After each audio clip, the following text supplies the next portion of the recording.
Hello, everyone. Thank you for joining this session. Um, we have Professor here as well, so we can just begin. Thank you for making time. Welcome to the Undergraduate Academics webinar series, an interactive online platform connecting high school students to Ashoka's esteemed faculty. In this series, we'll talk about the majors and minors that are offered at Ashoka's undergraduate program. Our faculty will guide you through understanding the various aspects of the subject, including pedagogy, courses, research opportunities, careers, faculty, and other details about the program, right? In the past, we've covered psychology, English, history, computer science, entrepreneurship, biology, physics, chemistry, and economics. In case you missed any of those, the recordings of these previous sessions are available on Ashoka's YouTube channel, the link for which will be provided in your chat box. Thank you for joining today's session. It's called Why Study Journalism and Media Studies at Ashoka University. My name is Sanya. I'm going to be your moderator for the day. I'm a third year history and international relations major with a concentration in media studies. We're joined today by Professor Veju Naragne, who's the head of department of the media studies and a professor of the practice of journalism and media studies at Ashoka University. For the past 4 decades, she's held senior positions covering Europe and Northern Africa, amongst many, many other places. Notably for the Times of India, Radio France International, AITV, and The Hindu. Professor has taught journalism and contemporary Indian literature at Sciences Po, both in Paris and Le Havre, and was the director of information of the Geneva-based World Health Organization. She is a foreign fiction editor at Albin Michel in Paris, and she's currently working on her second novel. Professor obtained degrees in humanities and journalism from Pune University and spent a year traveling and writing in the US as a fellow for the World Press Institute at St. Paul, Minnesota. So I'm sure all of you are very excited after hearing this description. So without any further delay, we can get started. We'll begin with a talk and then we'll take audience questions towards the second half of the session. You can type in your questions in the Q&A box provided on the Zoom panel. And I'm hoping to hear your questions then. Over to you, Professor. We can start.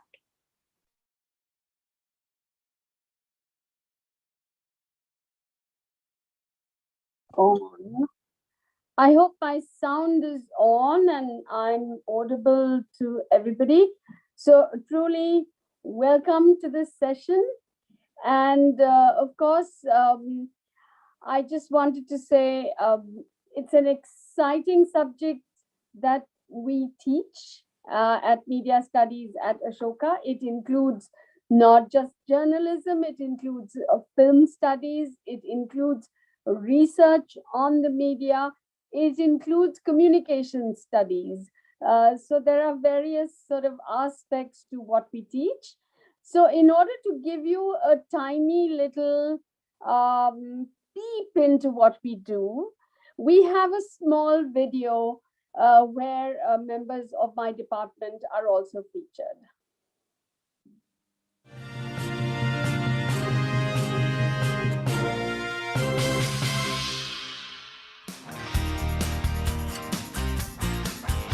Good afternoon and welcome to the main news on Ashoka TV. Today's news headlines are: the more the voters, the better the candidates. With camera person Shanya Gambhir, this is Amrita Singh. How do you watch? How do you see? How do you see through media? Critical thinking, technical skill. Both these worlds meet naturally in each course.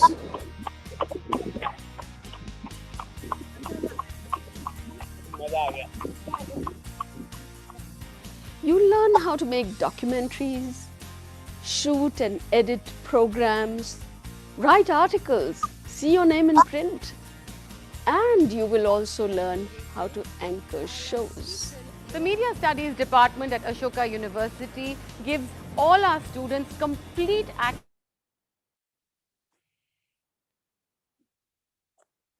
Oh dear, what happened there?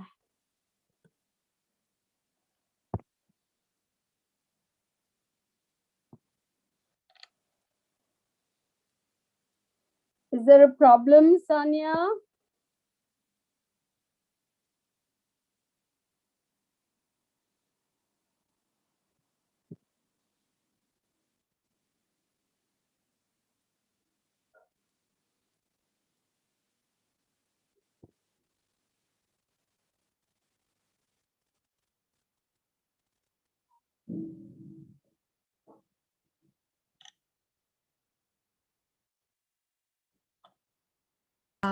Ma'am, I think the issue was from Sania's end. Give us a minute. I will just share the screen. 30 seconds.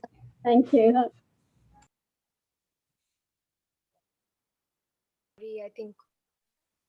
I think my net dropped. I'm really sorry. In radio journalism, and it was via those studies which would gear you towards learning about the law, about broadcasting technique, about some of the editing skills you needed, a little bit more about the workings of local and national government, all the things you would need as the basics. And my guest today is Dr. S.Y. Qureshi, the former Chief Election Commissioner of India. Dr. Qureshi, welcome to the program.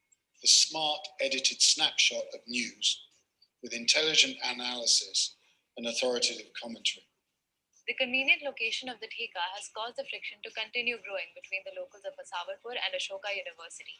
With camera person Shiv Raman, this is Taran Deo reporting for Ashoka University. What are the changes that you see in your child? Especially this media studies course has given her some way forward towards life where she would like to follow. The way she looks at the things around and the people around. So, yeah, that has changed a lot. All of us who teach media studies here at Ashoka have been bitten by the media bug, and we've been bitten hard. So you're going to be bitten too. Come and join us at Media Studies, and good luck.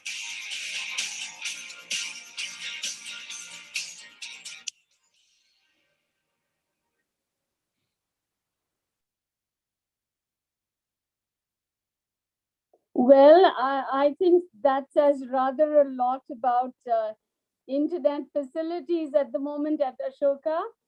I think they've been strongly limited because of COVID and because of various other factors. You have the farmers' agitation going on in Haryana. So the Haryana government itself has imposed certain restrictions on the kind of bandwidth that you can have. So that's why we've had these problems with showing you this little film. And I truly apologize for this.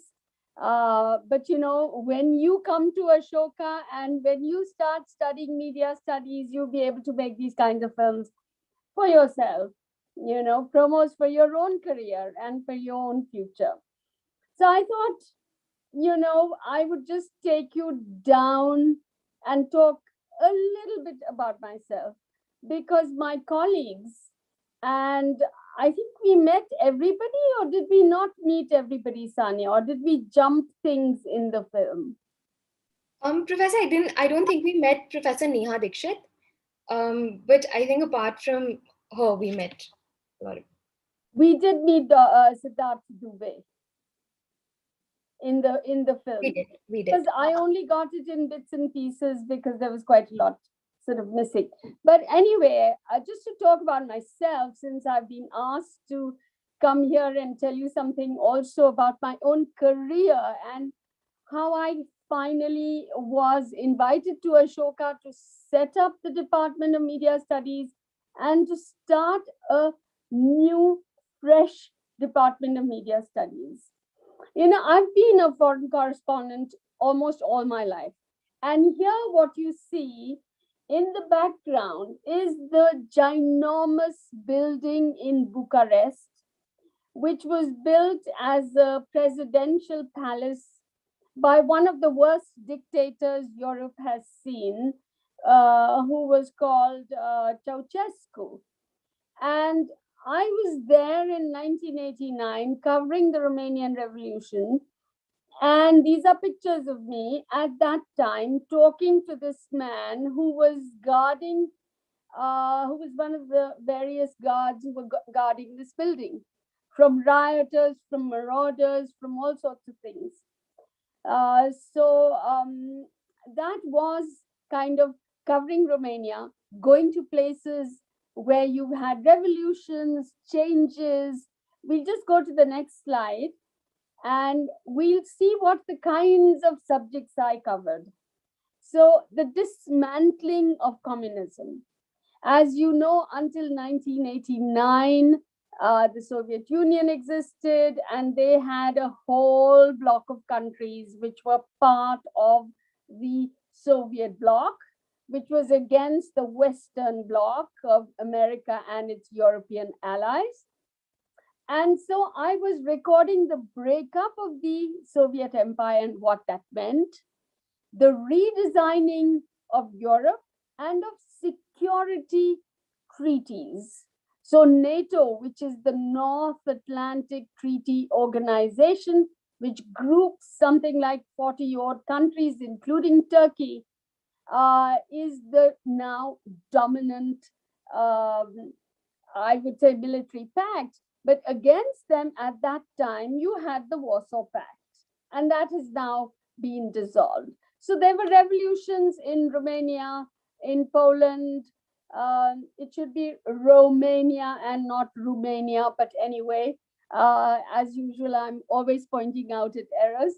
Hungary, the reunification of East and West Germany, and the breaking up of a country into its distinct republics or states, which is Yugoslavia. We'll go to the next slide. So these are some of the things that I wrote, some of the papers. I mean, they look very old and um, kind of as if they come from the last century. But we've had so many technological advances since then that you would now no longer read a newspaper as such, you would read it on the web. But here you are, I'm going to Macedonia, I'm going to Serbia, I'm going to Bosnia, and I'm talking about the horrors of war, the pain, the madness, the suffering that war causes, and why the whole thing is so pointless. Because as a journalist, it's your job, in a sense, to go to a different culture, to go to a different country, to find out about them, and to explain this to your own readers back home. Because after all, we should never forget that we are all part of an interconnected world. And the more we know about each other, the less hostile we are to each other, the more there is understanding of each other, the more we are prepared to make little adjustments and move towards a more unified path. So we go to the next slide. Now, migration is another big story.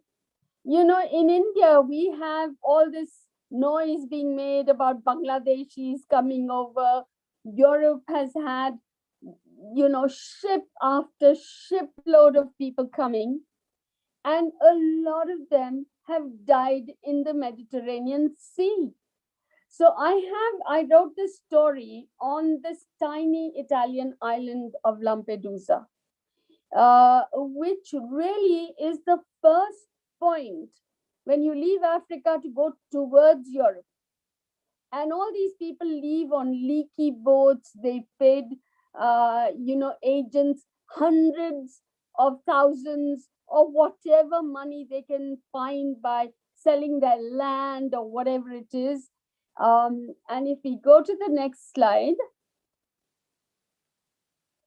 So this was the piece that I published. Actually, this was how it was announced, caught between two worlds in Lampedusa.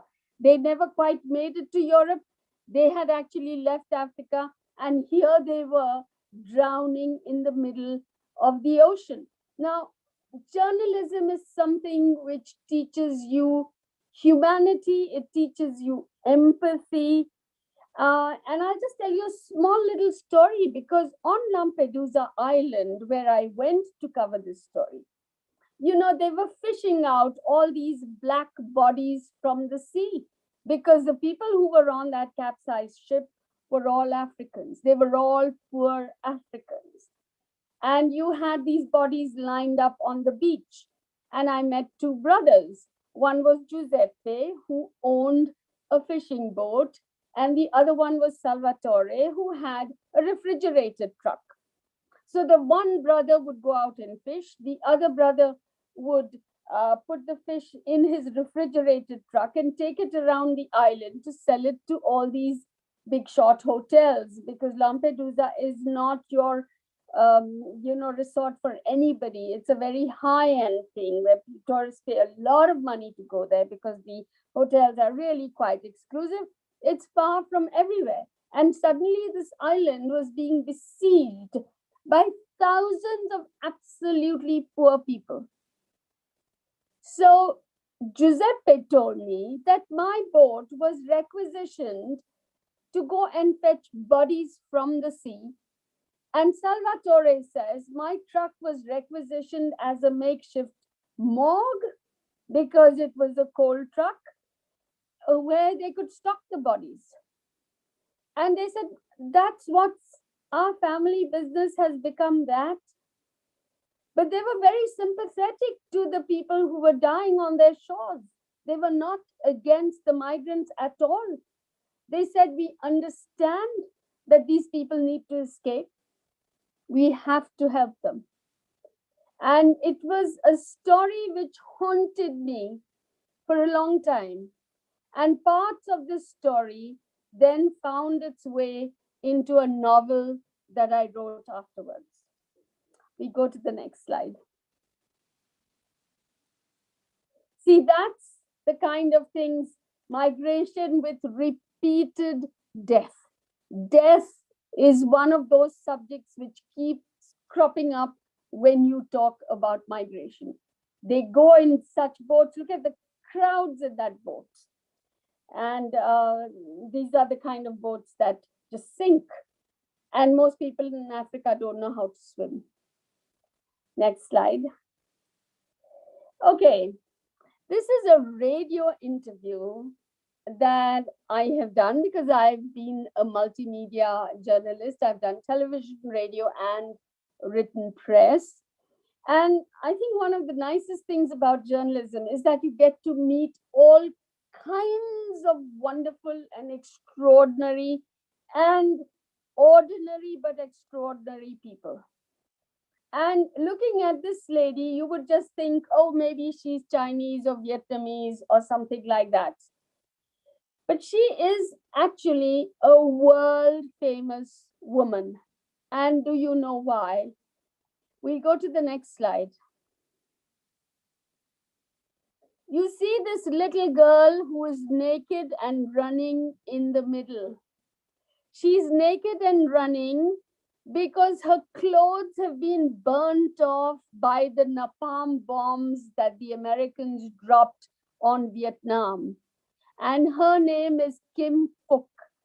She is this little girl who is the lady who was speaking to me in the studio. And this photo really brought about a huge change in the way in which people looked at the Vietnam War and what the Americans were doing. What were they doing? Bombing civilian populations across Indochina. So this is that same little girl who's grown up to be an anti-war crusader. We go to the next slide. And this is me at that time working with the equipment of the day. If you notice, I'm working on 11-inch spool tapes, and you actually had to cut the tape to edit a program. So this is also what we teach you at Ashoka. But of course, we use much more modern technology than this, because this was done about 30 years ago. And this was the best technology at that time. So what I did was I first did the interview with her in the studio, then I edited it, and then it was broadcast on radios in about 130 countries around the world. Next slide. Okay. When you become a journalist, at least when you're a foreign correspondent, you get to meet a whole lot of people. And the gentleman sitting on the right is the president of France at that time, Monsieur Mitterrand. And the person who's sitting on the left with the turban, is another historic person in India. That's Khushwant Singh, the author. And that little dot at the back on the side is me uh, interviewing the president of France. And those are the kinds of things I ended up doing all the time. Next slide. And you see, you do things about great people or, people who are powerful and big, but you also write about little people.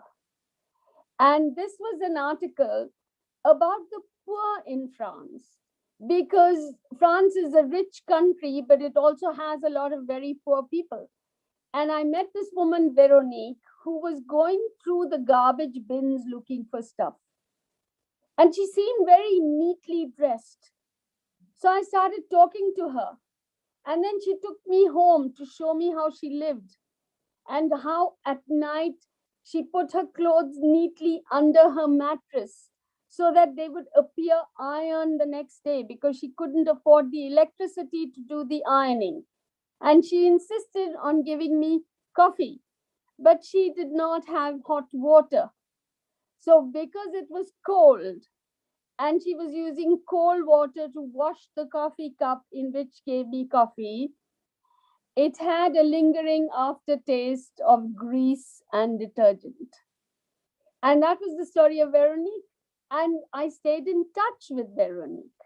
And Veronique became my barometer to understand what was going on in the poorer sections of France.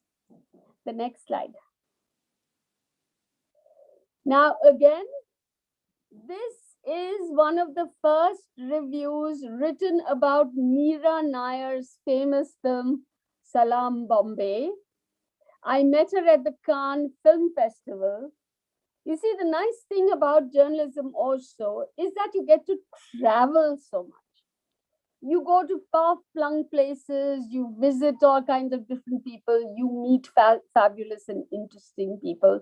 So I just thought it would be interesting to show you this review of Meera Nair's film, which won the Camera d'Or at the Cannes Film Festival, which is a huge honor given to the best young director of the year who has made his or her first film. Next slide.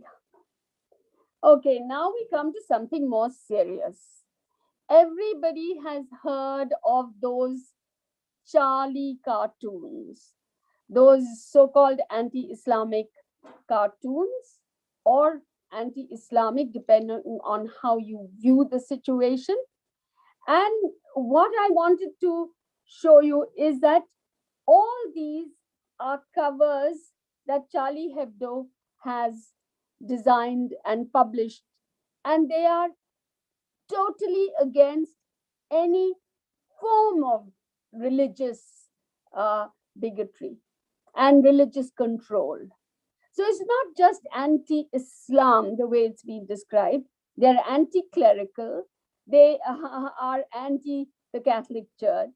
They're anti any religious authority that tries to dabble in politics and in public life. So when the Charlie Hebdo attacks took place, I was asked, obviously, to cover it. And we'll go to the next slide. So this one was for The Wire. There was another one, the next slide, which was for the Hindustan Times. There's another one, which was the cover story. The next slide, please. The cover story for India Today.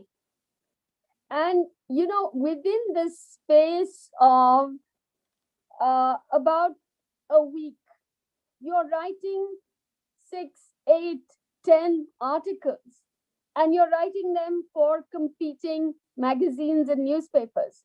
And you're writing very, very fast because you've got an eye on the clock, and you're writing about the latest developments. And that's the kind of training you get.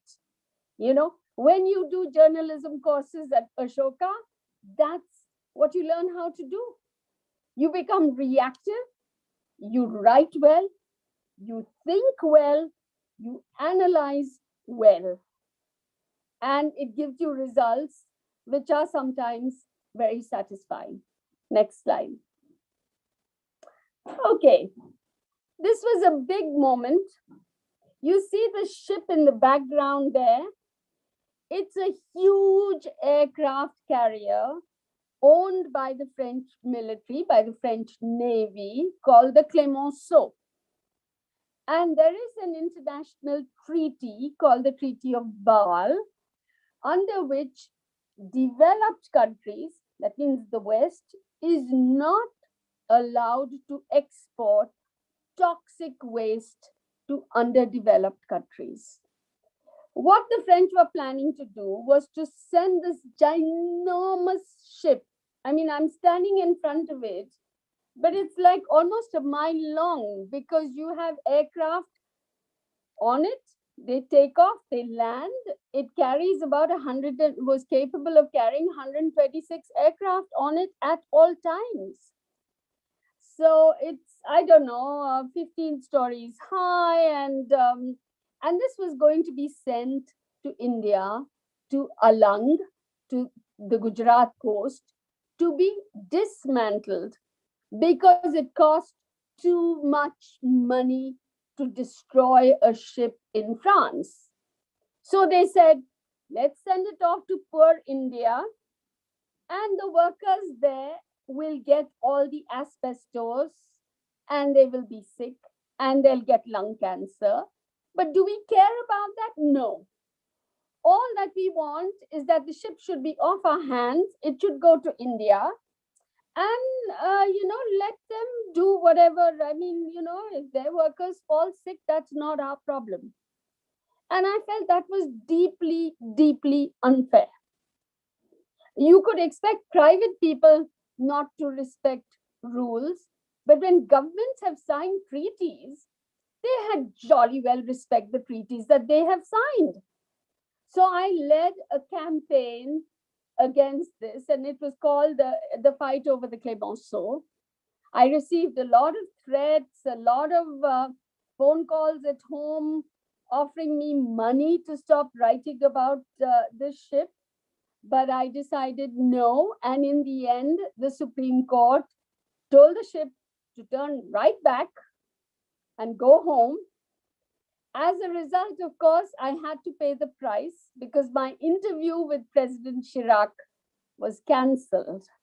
But then, when you talk to power and you call power to account, you have to pay the price for it somewhere. Next slide, please. But then in your coverage, you also have some very nice encounters. And this was a meeting with the King of Spain, Felipe. So, in this particular photograph, although I had a very serious interview with him, we were discussing football. And I asked him whether he was for Real Madrid or if he was for Barcelona. And as you know, Real means royal, and Real Madrid is the royal club. They call themselves the Royal Club. So he looked at me and he had this incredible twinkle in his eye. And then he said, neither, I'm for Atletico. So, here's a diplomatic king. And you get to meet people like this too. It's great fun. Next slide, please. Okay, so what I'm saying is you sort of get new languages, you look at new cultures, but you never feel off kilter. You feel at home because you've received the kind of training that it takes. You can go to any country where you don't know the language, you don't know anybody, and you're supposed to be explaining to your audience back home what is happening in that country, what is the reality of that country. And you talk also not only about Europe or whatever, but you also talk about your own neighborhood. And then you end up, writing for the foreign press. So this is an article in French written for Le Monde Diplomatique, which is on Kashmir. And here you have the coverage of the talks which took place in a place called Königswinter.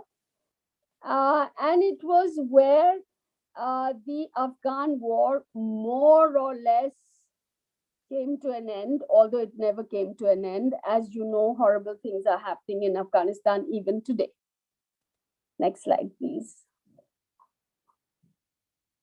So there you are. So that's just a very quick resume and a very small sample of the kind of things that I've done, because I've written more than 1,000 articles for the Hindu when I was with them, and 10 years with the Times of India before that, lots of documentaries and lots of radio shows and all that.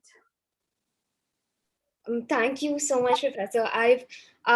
Thank you all of you for making the time. But I just wanted to say that as a student, I've attended classes with Professor, and this is exactly how the classes go, right? You get to learn about so many things, but you're learning about them from a position of experience, from someone who's gone through those things. And I don't know, Professor said something in the beginning. She called it communicating empathy.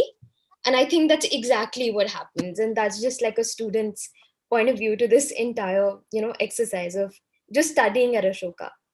And I'll start with a couple of questions, a couple of basic questions, and then we'll move on to some of the more content related ones. So does Ashoka offer a major in media studies?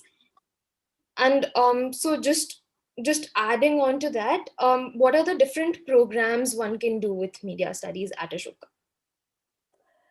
Okay, Ashoka at the moment doesn't offer a major as such in media studies. You can't come into Ashoka and say, I will study only media studies. And there's a reason why we don't offer it as a single major program where you would do 14 courses in media studies and media studies only. The principle behind that is we want you to know economics or history or sociology or international relations or biology or any of the other subjects or computer sciences or whatever you want to study. You have to have a degree of specialization. What media studies gives you is a combination of technique on one side. You must know how to edit well. You must know the importance of sound. You must know certain basic things about lighting and how it's used and what happens. But at the same time, you must also learn how to think, how to analyze. So there is an equilibrium between the critical side, the thinking side, and the doing side. So we expect our students to come to us as a minor, and they can do an interdisciplinary major. So you can do international relations with media studies, or you could be doing history as your major and you take media studies as a minor. So you do 6 courses in media studies, but then you can be a journalist or a commentator or a writer or a researcher who uses the techniques of research in media, or you do historical documentaries because you have that historical background. So you can do a well-researched historical documentary because you know how to shoot and edit really well. So your knowledge is not incomplete. So that's one of the advantages. And also we have a lot of people who do an interdisciplinary major minor with media studies as a minor. And then they come to us in the 4th year to do 4 more specialized courses. So you can do courses, for instance, in the ethics of journalism. You can do courses on investigative journalism. You can do courses on mastering the interview. You can do courses on broadcast journalism. How do you become a really good anchor, a confident person who's out there in front of television, who doesn't need a teleprompter, and who will not hesitate and do and ah and the way people do when they talk? How do you get that fluency? How do you get that fluency of thought and of communication where you're not fumbling for words, where everything is coming out naturally? And Professor, just in sync with that, because you expanded on some of the courses, could you also expand on the compulsory courses and what they add to your media? Now, we have 3 compulsory courses at Media Studies. And why are they compulsory? The first course is called Media, Culture and Society. Simply because a lot of the students who come into Ashoka come from schools where newspaper reading or the consumption of news and the analysis of that news is not a habit. Most people never ever even open the newspaper. So they don't know what the media landscape in India looks like. They don't know how many newspapers there are. You know, there are more than 7,000 newspapers in India. So it's really astounding. And we publish things in more than 100 languages in India. A lot of people don't know that. How does the media deal with subjects like gender, caste, poverty, the rural versus the urban divide? That is what media, culture, and society teaches you. It makes you media literate. And that's very important for anybody who wants to do anything in life, whether you want to enter the corporate world or you want to go into social entrepreneurship or you want to do any other thing, you want to belong to an NGO. These are things that you need to know. So that's one course. The second course is called Audio Visual Production. That's a compulsory course. There we teach you how to shoot, edit, and produce film. So you know how to produce a little documentary, you get given projects, you go out, you do your projects, you bring your material, you sit in the studio, you learn how to edit, you learn how to cut film at the right place, and you produce a polished product. That's the second thing. And the third one is something which is called news writing and reporting. News writing is very important because there are ways in which news has to be presented. You know, when I ask people to write a little piece on a visit by an eminent person who comes to Ashoka to deliver a lecture, maybe a Nobel Prize winner is coming. The fact that that person is coming to Ashoka is not the news. What that person says is news. And why is it news? Because a Nobel Prize winner is saying that. If you or I said it, it would not be news. And just because an eminent person is coming to Ashoka, the fact that an eminent person is coming to Ashoka is not news either. Hundreds of eminent people come to Ashoka every day. So the news thing then would be, what are the main points of what he said? How do you present all these things in a news report?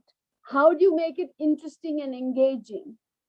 What is it that your reader or your listener or your viewer must actually know? So that is the second major kind of compulsory thing that we have. That's the third one. I mean, you have audiovisual production, news writing and reporting, how to report, how to research, how to find stories, how to get your sources, how to verify the news, and how to write it. Yeah. And so professor already expanded on both the compulsories and some of the electives you can take, with the skills of interviewing and, producing an actual media product. But there are two questions that I'd like to take together, and they're about scope. And the questions are, Professor, what's the scope of film studies in the spectrum of media studies? And how does Ashoka help a student who is aspiring to become a filmmaker? And the second question is, what are the opportunities around photojournalism at Ashoka? Yes, we have introduced photography courses. So you have both actual photography, you're going out, you're shooting, you're making a portfolio, but you're also learning about the not just the history of photography, but the theory of photography. What is a photo supposed to convey? Why does it convey what it conveys? What makes a particular photographer's work so great?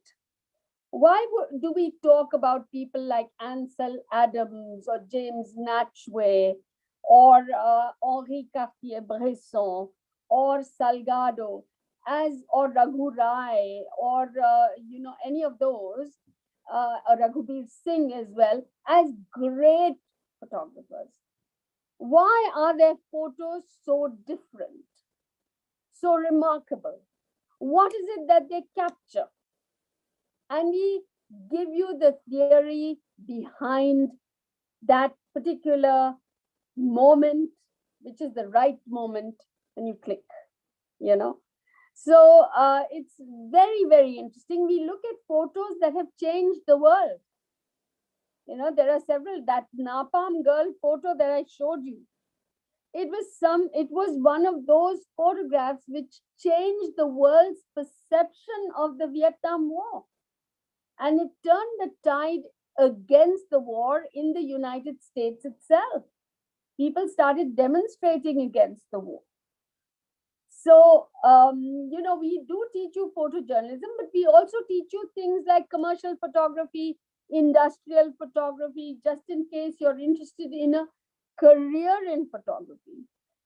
So, if you want to do fashion photography, what is so important? It's the lighting, the speed, the way you're posing the model, what are the props, how do you use these things. We teach you all those. And then, of course, it's your own creative spirit that takes over and you create your own things. But we give you the basic skills to be able to do that.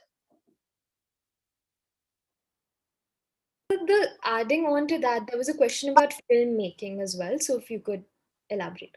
Yes. Okay, next, we have had filmmaking courses, We have broadcast journalism courses, but we also have courses on documentary filmmaking. And I'm really very, very proud of some of the films that our young filmmakers have made. They're really absolutely excellent. One of the projects we had was that we sent our students to a school in Delhi, a remarkable school, which is in one of the most deprived slums in Delhi. And the principle of that school is that each child pays 100 rupees. There is no free lunch. It's not a giveaway, but the child can buy back his fees. If he comes to school clean, 10 rupees off. If he does his homework well, 10 rupees off. If he helps other people, 10 rupees off. So there is a system of buying yourself credit. In the end, very often children end up paying only 10 rupees because their fathers will not come to the parent teacher meetings. And this is a remarkable school run by an NGO.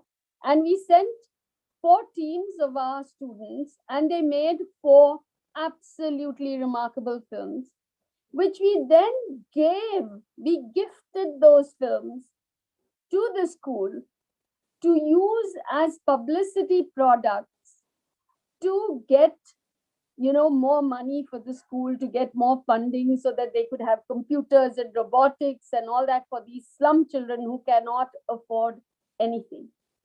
And it was a wonderful experience because it was a win-win situation for everyone. Ashoka students understood how much deprivation there was, how much an ONG ONG could, is it an NGO? Sorry, I'm saying ONG because I'm thinking in French, but but that an NGO can do for a particular society, and how people can get together and team up for the public good. Yeah, thank you, Professor. And from here, I'd just like to take question. Sorry, just to add one thing is that we have a full documentary course which is starting again in January. In August, when we go to the next term, which will be taught by a very well-known documentary filmmaker called Nakul Soni. We've also had a whole course which was done where we had Bollywood stalwarts flying out from Bollywood to come and teach and do workshops, 3-hour-long workshops every Saturday.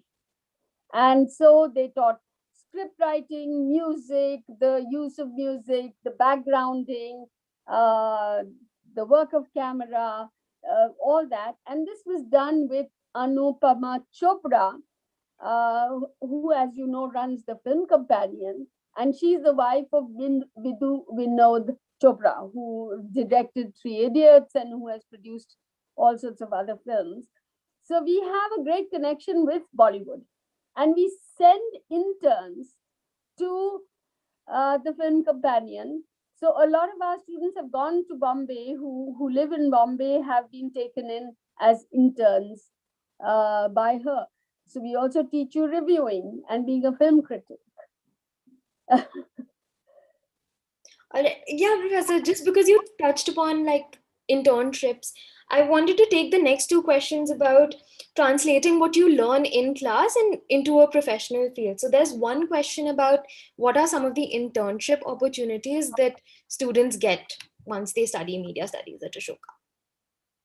Well, students who went to the print as interns are now full-time journalists there. The Wire keeps on asking us for more and more interns because they say the quality of your students is just so excellent that they end up writing big pieces for us. We have someone who is now at the Indian Express and who has won the first healthcare fellowship in the country. We send you to places like NDTV. We send you to places like corporate houses also, where you can do corporate communication. So there are lots of internships, lots of foreign-related internships also, internships in NGOs, where you do a lot of communication or you do filming in rural India, which is always a challenge and very, very interesting. So there are huge internship opportunities, but I'm really very glad to say that so many of our students, I mean, for instance, I'm talking about someone like Simran Sirur, who works with the print, and she was sent out to cover COVID when all these migrant workers were walking back to their homes. She walked with them and ended up getting COVID herself. So she wrote about the walk back home, how difficult it was, what it meant for migrant workers to go back. And then she was at this quarantine center. So she looked at the quarantine center firsthand and reported on the quarantine center. So that's how we got to know what was happening. That there was only one loo for 50 people and you're supposed to be in isolation. What was going wrong, what was going right. But we also had reports on people like Nandita Haksar, who produced 1,000 meals to be delivered to those people who were stuck on the trains, which were not running and which were taking 72 hours to reach their destination instead of 11 hours.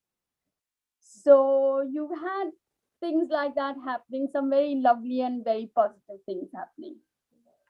And also, just to everyone who has the internships question, as someone who's applied for internships throughout, her university journey, I would just like to say that two courses that Professor talked about, the audio visual production course and the intro to news writing course, they've actually helped me because they've set me apart from other candidates. Because now the places that I apply to intern, they don't have to spend time and energy to teach me the same things that they have to spend to teach other people. So just from a student's perspective, it's a great way to set you apart from a throng of people who will be competing for the same opportunities that you are. So just that. And Professor, something that you covered and that also came up in the questions was what do students do after studying media studies at Ashoka, but that's something that you covered. So I think you can take it along with the next question, which is about, I don't know, it's something that made me feel good that someone asked this question. It's about ethics in journalism, and the question was, are we adrift in terms of ethics in Indian journalism, and what's the scope there? um, for good ethical journalism in the media. So you could probably combine that with something that Ashokans are doing in the field or professors are doing today. Well, yes, I mean, I'm very concerned about how adrift we have become, and really the level that certain media houses, the depths that they have plunged into.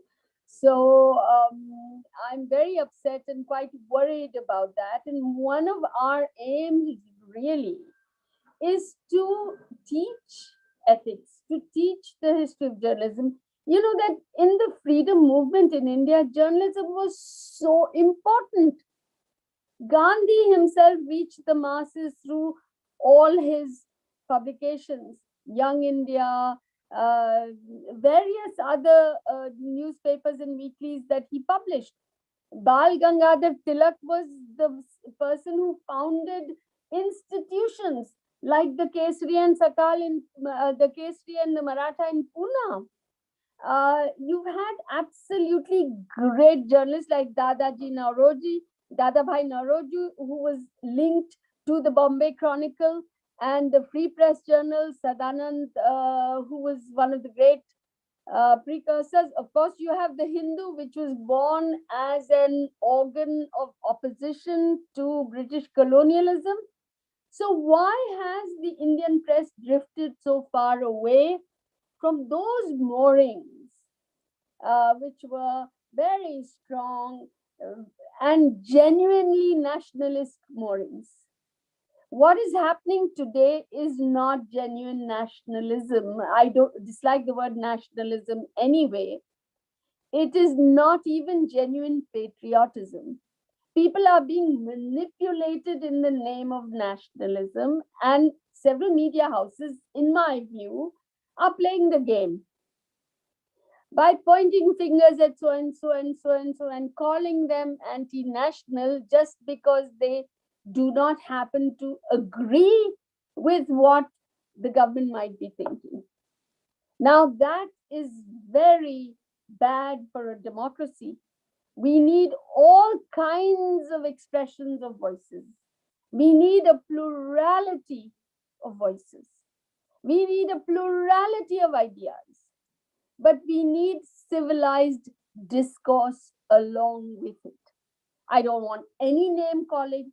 I mean, I've had classes where students are, at war with each other. But the main kind of rule that is understood by everyone is that no insult, no abuse. You can use strong language, but it has always got to be polite and it's got to be courteous. But then you can make your points. And if you think you have to abuse somebody or insult somebody to make your point, then you're not using your head properly. I mean, that's what I think. And I think we got quite wonderful results because the last time the students evaluated the course that we did, They gave us 4.9 on 5. That was the scores that the course received. You were, Sanya, the teaching assistant for that. And I must say, Sanya is an example for you of what Ashoka produces. She has just been offered a place in the London School of Economics and at the Institute of Political Science, this very, very famous school in Paris. And she's now got such an embarrassing choice, such an embarrassing panoply of choices in front of her. She doesn't know what she wants to do. But it's been the kind of rigorous training that she got at Ashoka that helped her to get these scholarships. And that is a combination of critical thinking, of understanding concepts, of analysis, of thinking for yourself and doing for yourself. And that's what we teach at Media Studies. Yeah, so we're sort of nearing the end of time, so I'll just take two last questions. And there was something that I wanted to add. So there was one question about, from all the reputed institutions of the world, why media studies at Ashoka? And I want you to expand on that, Professor, but something from a student's perspective, if anyone's interested, is that Ashoka's a place, and the media studies department is a place where I found professors who are extremely invested in my growth. And I think that's something that very few institutions offer you. When you have adults who've done very well in the field, who are established practitioners of something that you want to do, and then you see them being invested in your growth, not just as a student, not in terms of what grades you're getting, but in terms of how how confident you are from beginning to end, how your writing changes, how the way you speak changes. And that level of investment in another person, in a student, I think it's something that's very unique to Ashoka. And Professor, could you also expand on why at Ashoka should one do media? Well, I know that there are lots of schools of journalism and lots of schools of journalism who give you master's courses in journalism, etc. I think you need a master's course in journalism if you want to become an academic. If you want to do research in journalism and research on journalism, like, research on fake news and propaganda, what percentage of newspapers are producing whatever, you want to do data analysis, you want to do that kind of thing, then yes, the history of journalism, yes, then do a master's. But actually, what you need to be a good journalist, or if you want to enter the field of corporate communications, etc., you need competence in a few core fields. So I really think master's degrees in journalism for somebody who just wants to enter the field and then start doing their own commentary, their own work, their own thing, are a bit of a rip-off, honestly. While there are absolutely wonderful schools, and I have taught a dual degree at Sciences Po, which is Columbia University and Sciences Po, which gives a dual degree, a master's in journalism. Now, that is a completely different cup of tea. If you go to Berkeley, if you go to Stanford, if you go to Bournemouth University in Britain, now those are journalism schools which are really fantastic because they will get you to work throughout the year on a paper which is a very serious paper, or on their website, which is a very serious website. But then your ambition is truly to enter journalism as a professional. So I think, yes, there are certain very, very serious schools of journalism, and I would really rate Columbia University as a as one of the top journalism schools in the world, along with Bournemouth as well. But I'm not sure there are many schools in India where journalism is really helping students become truly good journalists. Jamia Millia is one of those. The Asian College of Journalism is one of those. Sophia's in Bombay is a very good school. I'm not saying there aren't good schools in India, but I think going in for a 2-year master's degree only in journalism is pointless, because you have to develop your thinking and analytical capacities, not just your technical skills. Technical skills are easy for anybody to learn, it's not difficult. It's the thinking out of the story, it's the scripting of the story, it's the narrative arc. How you take your viewer, your listener, your reader from point A to point Z of understanding, of knowing, when he has that aha moment and he says, oh, so that's what it is. I'm beginning to understand this problem. Then you're doing a good job. And Professor, just because you touched upon like studying journalism and doing it in academia, could you like then this is I think the question I'll stop on. Could you expand upon the importance of interdisciplinarity, and how does that help a journalism student, and especially someone who's starting off studying it at such a young age, so 17? No, it helps a great deal because, we are cross-listing lots of courses. So we have courses on communication theory, for instance, which are cross-listed with psychology. We have courses which are cross-listed with international relations. Because if you're looking at conflict journalism, how do you cover conflict? How do you talk about who are the parties who are fighting? What are their histories?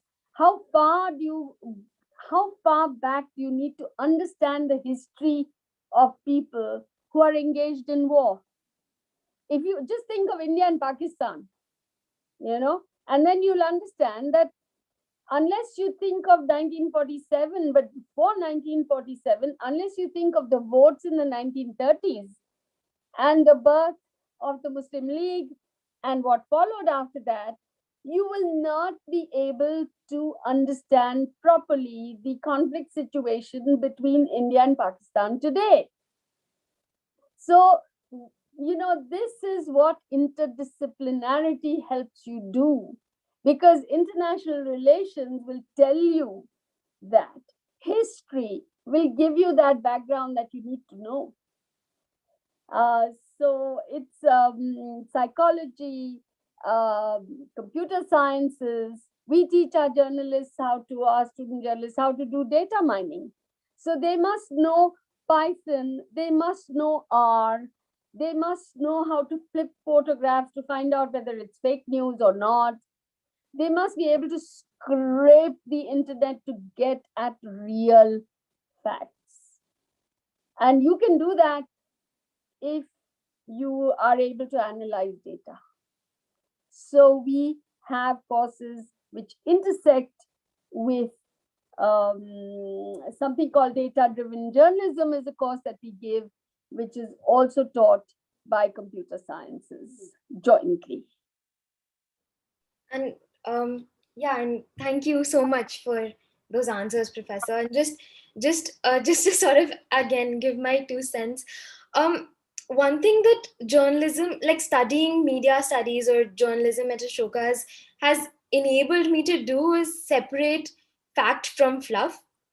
And I think that's especially because we're living in an age where we're constantly flooded with so much information from everywhere, from WhatsApp groups to news articles and YouTube videos, and I think that's a very it doesn't sound like a lot, but it's a very, very important skill to learn. And I think studying over time, especially these courses, has enabled me to do that.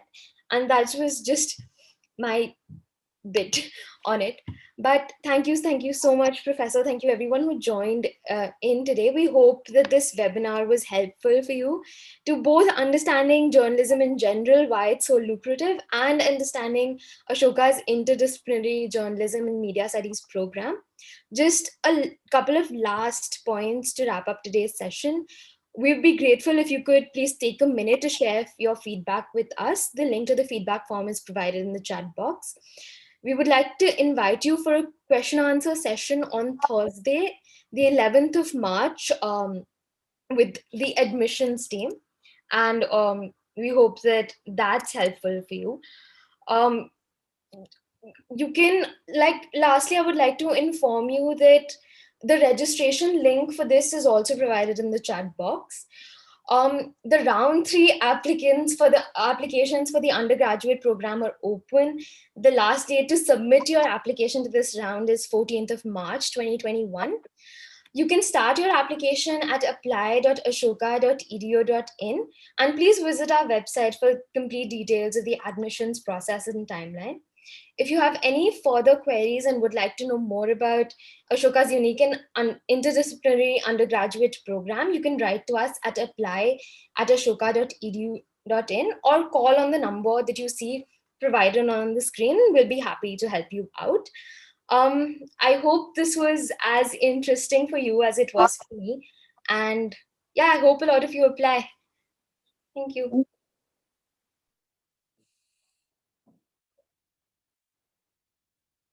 Okay.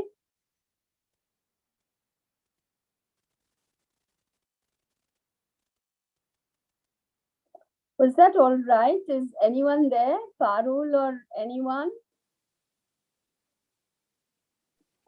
Yes, Professor. So we'll end the session now.